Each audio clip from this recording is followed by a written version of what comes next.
காலை வணக்கம். எல்லாரும் நல்லா இருக்கீங்களா? எக்ஸாம்க்கு எல்லாம் ரெடி ஆயிட்டீங்களா? காலையில் எல்லாரும் சாப்பிட்டீங்களா? ஓகே, டீச்சர் சின்ன ஒரு பழமொழி சொல்கிறேன். அது நீங்களாம் தெரிஞ்ச ஒரு பழமொழி தான். அகத்தின் அழகு முகத்தில் தெரியும். அந்த பழமொழியோட பொருள் என்னது?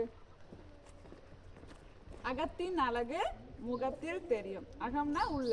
அப்போ நம்ம மனசில் என்ன நினச்சாலும் அதோட பொருள் வந்து வேறையாக இருந்தாலும் நம்மளோட முகம் வந்து என்னது, நம்ம சந்தோஷமாக இருந்தாலும் காட்டி கொடுக்கும், நம்ம வந்து சோகத்தில் இருந்தாலும் காட்டி கொடுக்கும், நமக்கு அழுக வந்தாலும் காட்டி கொடுக்கும். அப்போ நம்மள மனசில் என்ன நினைக்கிறோமோ அது வந்து நம்ம முகத்தில் வெளிப்படும். அதே மாதிரி நம்ம நல்ல மனசில் வந்து நல்ல எண்ணங்கள் வச்சுருந்தோம்னா நம்ம முகத்தில் வந்து நல்லா தெரியும். அதனால எப்பளும் ஒரு நன்மை செய்கிற நல்ல மனிதர்களாக இருங்க. எல்லாருக்கும் என்னுடைய காலை வணக்கம்.